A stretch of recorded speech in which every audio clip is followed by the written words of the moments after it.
Boa tarde a todos. Em nome do presidente Paulo Zikoski, deputado, a CNM agradece o convite. É sempre muito importante para a gente poder apresentar a visão dos municípios, que atualmente são quem tem as maiores responsabilidades e os gestores públicos que estão sendo os mais onerados, inclusive pessoalmente, com os desafios da Política Nacional de Resíduos Sólidos.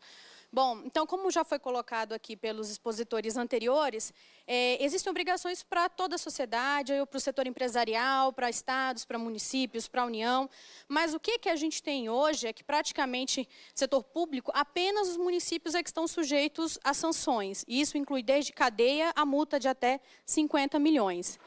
E o que a gente tem desde que a lei foi aprovada, principalmente desde que o prazo venceu em agosto de 2014, e é importante colocar aqui, o prazo ele não foi prorrogado nenhuma vez, deputado. Houve uma prorrogação via medida provisória, mas que depois ela foi vetada, tá? Ela passou no Senado, um projeto de lei que saiu do Ministério do Meio Ambiente, que é o PL 2289, de 2015, que está aqui, tramitando em caráter de urgência, mas já está parado nesse caráter de urgência há mais de 2 anos, mas o prazo ainda não foi prorrogado, nem da disposição final, nem de planos, nem de nada. E é importante colocar aqui que desde 2012 o município não recebe 1 centavo do governo federal se ele não tiver o plano. E desde 2012 também não recebe dinheiro nem para fazer o plano. Então, só aí a gente já começa de uma forma bem complicada para os gestores públicos. E por que a gente coloca que o prazo foi insuficiente? Antes da lei da Política Nacional de Resíduos Sólidos, você, por exemplo, era perfeitamente legal você ter o aterro controlado. Hoje, o aterro controlado é considerado a mesma forma que o lixão, ele é ilegal. A única forma de disposição final ambientalmente adequada aceita é o aterro sanitário. Então, em 2010, essa foi a única possibilidade. O aterro controlado ele é mais barato, ele, claro, não tem a mesma eficácia ambiental, a mesma proteção ambiental que um aterro sanitário, mas antes ele era permitido e, de repente, passou a ser ilegal, você só pode aterro sanitário, e o prazo foi de 4 anos. Então, e por que a gente fala que foi insuficiente? Se a gente começar a fazer comparações, por exemplo, com Portugal, que é um país menor do que, por exemplo, o estado de Pernambuco, ele levou 9 anos para eliminar os lixões de lá, com recursos da União Europeia. Então, foram 9 anos para eliminar todos os lixões do país, e lá teve um município fazendo incineração, teve um município com aterro sanitário, uma realidade bem diversificada, mas, de toda forma, foram 9 anos, um país da União Europeia, com recursos da União Europeia, não só do próprio país. Então, esperar que aqui no Brasil a gente tivesse um resultado muito melhor do que a Europa, em 4 anos, com municípios no interior do Nordeste, no interior da Amazônia, com realidades totalmente diferentes, num pacto federativo que não atende às realidades dos gestores, é a gente acreditar que seria possível, mas não é, né? É muita ingenuidade, eu diria até. Então, o que a gente tem? As principais obrigações instituídas pela Política Nacional de Resíduos Sólidos para a União, por exemplo, a gente tem o Plano Nacional de Resíduos Sólidos, que ainda não existe. A versão que a Sabrina colocou aqui, que o Ministério coloca, é uma versão que, na verdade, é uma minuta, né? Inclusive, quem denomina de minuta é o Tribunal de Contas da União. E para quem trabalha nessa área de resíduos, né, eu sempre coloco isso em todas as audiências, deputado, é muito importante trazer o Tribunal de Contas aqui. Eles fazem constantemente auditorias sobre a Política Nacional de Resíduos, sobre as ações do governo federal, e a última, de 2016, ela é excelente. Traz uma avaliação completa da Política Nacional de Resíduos Sólidos. Inclusive, coloca que eles colocam um dos grandes problemas da Política Nacional de Resíduos Sólidos, além de não prever fonte orçamentária, trazer uma nova obrigação e não dizer onde vai sair o dinheiro para implementar essa política pública, é a inexistência de um plano. Porque, afinal de contas, que política pública que pode ser bem aplicada, que pode ser implementada, se não houver um planejamento? Então, e uma fala que a ex-ministra colocou em 2015, em 2014, se não me engano, na Marcha dos Prefeitos, em maio ou foi junho, já não lembro, a ministra Bela, foi que essa versão que atualmente existe, que é uma minuta, ele nunca virou um decreto, nunca foi aprovado, não era uma versão assinável, não era um plano aplicável e, portanto, ela não iria assinar. O que ela quis dizer com isso, eu realmente não sei, mas essa versão ela não considerou válida para assinar. Os acordos de logística reversa, como a Sabrina colocou aqui, o Sistema Nacional de Informações de Resíduos Sólidos, que está avançando pelo que a gente tem acompanhado, mas o prazo também era 2012. Os estados, Sabrina, desculpa, eu não sei se você falou, qual a quantidade de estados que tem plano? Há um tempo atrás eram 12, já mudou? 13, né? Acho que tem uns 2 meses atrás que eu estava numa audiência aqui e me falaram que eram 12, por isso que eu coloquei ali 12, mas acho que já são 13. O prazo era 2012 também para os estados. Hoje a gente tem 13 estados. E se você for pensar, como é que os municípios eles têm que criar os planos municipais de gestão integrada de resíduos sólidos? Com base no que os estados fazem, no base do que a União faz. Porque se ele tem que planejar sua política pública, ele tem que saber com o que ele vai contar de apoio. Então, se 13 estados somente têm plano, e se a União ainda não tem um plano viável, ainda não tem um decreto, com o que o município pode contar hoje para fazer um planejamento adequado dessa política pública? Bom, que mais aqui? Estudos e soluções consociadas também. Agora, essa pesquisa da CNM ela é bem preocupante. A gente finalizou ela agora em agosto de 2017, tem um comparativo. Os dados são diferentes da Abrep um pouquinho, a gente fez com esses novos gestores. E o que a gente tem? A gente teve uma queda positiva no número de lixão em aterro controlado, pequena, muito pequena, claro, de 50 para 48. A gente também teve uma queda no número de aterro sanitário. Existem algumas teorias para essa queda. O primeiro, a gente tem acompanhado, inclusive que a mídia tem colocado, Rio de Janeiro, São Paulo e outros municípios que tinham um aterro sanitário individual, mas devido ao alto custo, inclusive esse alto custo é uma coisa que é ignorada pela grande parte da população, inclusive dos deputados, senhores, que um aterro sanitário, deputado, ele só tem viabilidade econômica para municípios acima de 100 mil habitantes. 90% dos municípios do país têm menos de 50 mil. 70% tem até 20 mil habitantes. Então, como é que a lei determina algo que só tem viabilidade de ser mantido para mais de 100 mil habitantes? Então, tendo consórcio, e a gente acredita que o fato do aterro sanitário ter caído é justamente pela quantidade, porque tem alguns municípios que não deram conta, conseguiram implantar, mas não conseguiram manter. E de acordo com dados do tribunal, da Fundação Getúlio Vargas, 80% do custo de um aterro sanitário é para manter, não é para operar. Então, o que acontece? O município, às vezes, ele consegue o recurso para poder implantar e ele não consegue manter, porque ele optou pela solução individual e não pela solução compartilhada. E aí acaba que diminui, porque acaba abandonando o aterro sanitário. Essa é uma das possibilidades. Plano Municipal de Gestão Integrada de Resíduos Sólidos teve um pequeno aumento, de 36 para 38 também, lembrando que de 2015 para 2017 é um prazo curto, um prazo não tão curto para planos, talvez um prazo curtíssimo, claro, para você promover uma alteração na disposição final adequada, mas para planos não é tão curto. Mas considerando que os municípios não recebem mais recursos do governo federal para a elaboração de planos, então, esses 2% que aumentaram foi com esforço próprio dos gestores públicos. O que é preocupante aqui também? A questão da coleta seletiva e da compostagem, que caiu o número de municípios que realizam esse serviço. Foram quedas pequenas, mas toda queda pequena ela é um alerta, né? Só se tivesse mantido já era ruim, a gente deveria estar avançando. E é o que a gente também tem acompanhado que a mídia coloca. Na hora da crise, na hora que vai faltando recursos, os municípios vão começando a manter somente um serviço considerado extremamente básico para a função da cidade. E, infelizmente, acaba que a gente acaba vendo resultados como esse, onde a coleta seletiva e a compostagem acabam diminuindo. Consórcios se mantiveram estáveis praticamente, até porque a gente vê que muitos consórcios hoje, não sei se vou lembrar de cabeça, mas se eu não me engano, dos consórcios dos municípios que a gente fez essa pesquisa, 70% dos consórcios estavam ativos, 30% eram só CNPJ, já não estavam nem buscando recurso, nem licenciamento, nem nada. E outros também que ainda não estavam, se não me engano, acho que eram 40% dos consórcios que a gente entrevistou, não ainda estavam atuando com um aterro sanitário. A gente tem esse site, esses dados, essa pesquisa, eles ainda estão sendo tabulados pela gente, a gente ainda está analisando essa nova pesquisa, e eles vão ser atualizados aqui no site do Observatório dos Lixões. Você pode pesquisar por município, por estado, para ver a situação, se é consorciado, se não é, se tem inclusão social de catadores, se não tem, se tem coleta seletiva, tudo isso que a gente está trabalhando aqui vai estar disponível nesse site.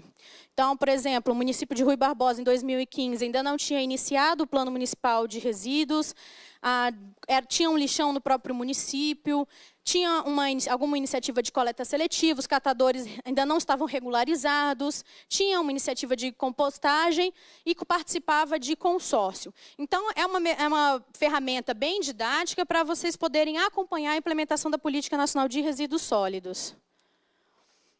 Mais do observatório. Aqui, mais dos trabalhos que o tribunal vem feito, o Tribunal de Contas da União, que é aquela questão que a gente sempre enfatiza. A não previsão de fonte de recurso é uma das coisas que o TCU ele coloca como o que pode ter, que a gente não pode chamar um fracasso, que a gente está avançando pouco, mas tem avançando. Mas por que está avançando pouco?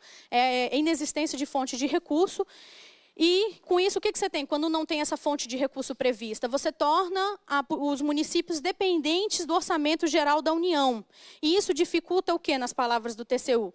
As ações de planejamento, coordenação, monitoramento e fomento das atividades necessárias para sua efetiva implementação. Então, por isso que a gente sempre volta a insistir.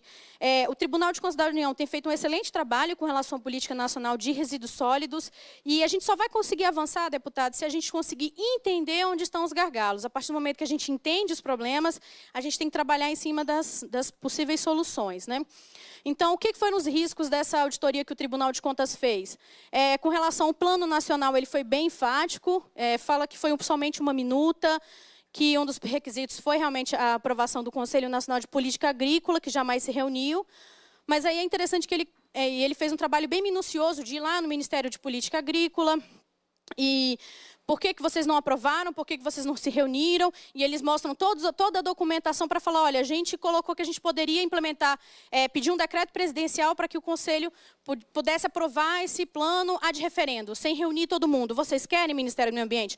E a resposta que está na auditoria fala, não precisa se preocupar, não precisam fazer nada, que a gente vai resolver isso internamente. Dados do Tribunal de Contas da União. Isso aqui é print. Se tiver internet aqui, eu coloco aqui. Se tiver internet aqui, deputado, a gente pode colocar aqui agora, porque não tem problema nenhum. Ipsis literis. Ipsis literis. Exatamente o que está aqui. Exatamente o que está aqui.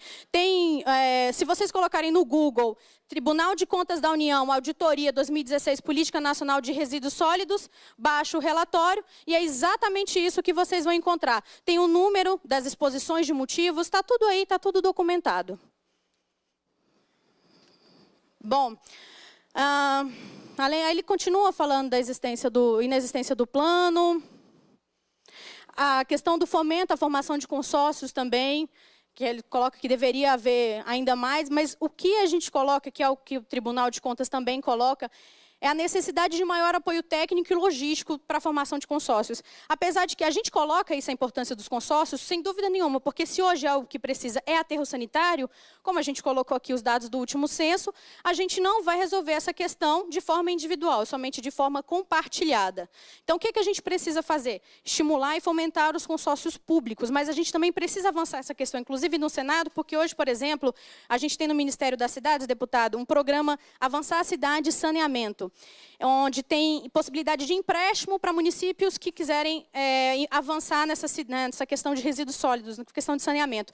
Só que consórcios ele não pode contrair empréstimo.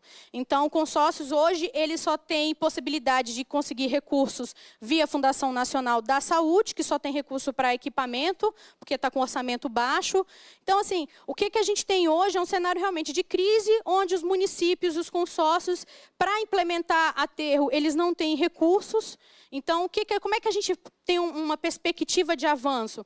A gente não tem, a gente realmente não está conseguindo ver isso hoje, uma perspectiva de melhora nessa situação. Ao que a CNM tem orientado os gestores? Sem dúvida nenhuma, a primeira coisa, eles terem o plano de gestão integrada de resíduos sólidos ou o plano intermunicipal. Isso é fundamental, sem planejamento, por mais que o Estado dele não tenha, por mais que a União não tenha, o município tem que dar um jeito e fazer o plano dele. E ele tem que instituir, sem dúvida nenhuma, cobrança pelo serviço que ele presta. A gente sabe que sem isso não vai adiantar. Agora, o município de 5 a 10 mil habitantes, que institui taxa, ele não vai conseguir sozinho com o que ele vai arrecadar, que não é por habitante, né? A gente não pode pensar que vai ser R$10 por habitante, porque ninguém paga, o idoso não paga, você paga, por exemplo, se for a taxa de limpeza pública, é por habitação, não é por habitante, que as taxas são arrecadadas. Então, enfim, a gente tem muito a avançar. E o que a gente precisa? A gente precisa avançar no Congresso com pautas, por exemplo, que não... Aí a Sabrina já colocou um pouquinho sobre logística reversa, o que a CNM coloca é a necessidade, por exemplo, dos acordos setorial de embalagem em geral, de ter envolvido realmente os municípios desde o início, né, da gente fazer parte. Quem sabe agora, nesse segundo momento, na fase 2, a gente possa participar, já que a gente não participou da fase 1, porque a gente entende que coleta seletiva e logística reversa, elas têm que estar juntas, elas têm que caminhar juntas, porque senão o município vai estar sempre coletando todas as embalagens e não vai nunca ter uma remuneração, ser ressarcido por isso, e o setor empresarial vai estar sempre só produzindo e gerando resíduos, e não vai haver bem nenhum para a sociedade dessa forma. Então, o que a gente tem hoje? Por que a gente defende a prorrogação dos prazos, né? Você pega, por exemplo, um município de 8 mil habitantes, ele recebeu uma multa de 3,4 milhões por crime ambiental. Diversas outras prefeituras com multas milionárias, né? E o que a gente tem? E começa com um processo enquanto ele é prefeito, depois que ele deixa de ser prefeito, o processo continua, só que ele não vai ter mais nem recurso do município para se defender. Então, o que a gente tem? A gente tem hoje, por que a gente defende a prorrogação escalonada? Esse projeto de lei 2289, que está aqui, deputado, tramitando em caráter de urgência, ele saiu do Ministério do Meio Ambiente, ele tem a previsão de apoio técnico e financeiro também, principalmente, inclusive, ele tem a previsão, deputado, de acelerar o processo dos estados no licenciamento ambiental. Se pegar o município de Itu, em São Paulo, por exemplo, ele esperou quase 2 anos por uma licença ambiental para o novo aterro dele. Então, as coisas são muito morosas na gestão pública. Tem vários exemplos que a gente precisa melhorar ainda a situação. Então, esse PL 2289, por que a gente apoia ele? Existem vários prorrogando prazo, inclusive, deputado, prorrogando por prorrogar. A CNM não apoia nenhum projeto de lei de prorrogação de prazo que só quer prorrogação. Tem uns que prorrogam por 10 anos e ponto. Ele coloca prazo maior para os municípios menores e prazo menor para os municípios maiores. E isso quer dizer o quê? Quer dizer que aquele município que gera mais resíduos, né, ele vai ter um prazo menor e ele causa um impacto ambiental maior. Então, é justo. Por quê? Porque como ele também é um município maior, ele tem mais recursos, ele tem mais condições de fazer a gestão de resíduos sólidos conforme a lei determina. Então, ele pode sim ter um prazo menor para se adequar. Já os municípios até 50 mil habitantes, eles teriam um prazo maior até 2021. Esse PLL é de 2014, né, foi para o Senado, aqui na Câmara ficou como PL 2289 de 2015, e desde então está aguardando criação de comissão, está aguardando várias outras ações aqui na Câmara, mas está parado. Tem o PLP 14 de 2015 também do deputado João Paulo Papa, que ele é bem interessante. Ele coloca a União e os estados como corresponsáveis, visa alterar a Lei 140 de 2011, a lei complementar. Então, tem vários projetos de lei interessantes. Mas o que a gente considera o deputado João Paulo Papa, sem dúvida nenhuma, interessante, mas o que a gente apoia mesmo oficialmente é o 2289 de 2015. Existe uma proposta do deputado Trípoli aqui, mas a gente não consegue ter acesso a ela, né? A gente já solicitou essa proposta, a gente fez até uma proposta de tentar unir a do deputado Trípoli, que quer alterar aterro sanitário como única forma de disposição final, quer colocar outra metodologia que não ficou clara para mim o que seria isso. Eu precisaria sentar com o deputado para entender. Não sei o que é. De aterro controlado de pequeno porte, né? Vala. Enfim, tem que sentar para ver direito qual que é a proposta deles, mas a gente ainda não conseguiu abertura para dialogar e, de repente, fazer uma proposta conjunta, porque na proposta do deputado Trípoli não tem escalonada, não tem... se for aterro controlado é um pouquinho complicado, né? O ideal seria a gente buscar alguma tecnologia ambientalmente correta que não fosse tão caro como é um aterro sanitário. A gente tem que tornar essa política viável de ser aplicada em município pequeno e não ficar dependendo somente que só vai dar certo se um município lá no interior do Nordeste se consociar com os outros dois que estão distantes. Porque imagina, tem município que está 80, 100 quilômetros de distância um do outro. Para vocês formar, para dar 100 mil habitantes, você vai ter uma área territorial muito grande, aí vai ficar extremamente cara a logística. A Política Nacional de Resíduos Sólidos ela é extremamente complexa. É lógico que 10 minutos aqui a gente tenta fazer esses apontamentos, deputado, mas tem muita coisa para a gente avançar. Eu acho que ela precisa fazer algumas melhorias, mas a gente já avançou sim, a gente reconhece a importância dessa política para os municípios, para a qualidade de vida das cidades e para o bem-estar de toda a população. Então, esse aqui é o PL 2289 de 2015, aqui a proposta de prorrogação, né, dos municípios, tanto para planos quanto para disposição final ambientalmente adequada. E aí já acabou, né? Pra você ter ideia, a prorrogação seria até 31 de julho de 2017. Para os estados e municípios com mais de 50 mil habitantes teriam um plano, seria até 31 de julho desse ano, mas como o projeto, deputado, está parado aqui, acaba que até a proposta dele já venceu. Eu acredito que, se passar, depois vai ter que voltar para o Senado, que vai ter que alterar o que está aqui. Mas olha lá o que eu falei que é importante no parágrafo único. Os estados deverão apoiar os municípios nos estudos de regionalização, que em tese a lei já obriga isso, mas isso não acontece, na formação dos consórcios públicos.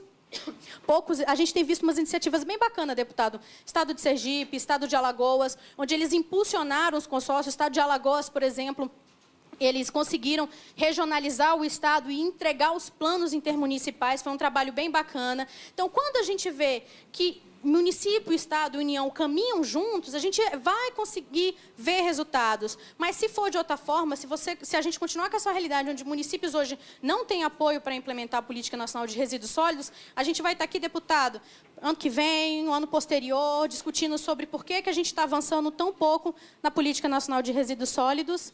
E é isso. Fico à disposição. A CNM, deputado, está sempre muito feliz de estar aqui presente. E qualquer coisa, vocês contem com a gente. Obrigada. Eu agradeço.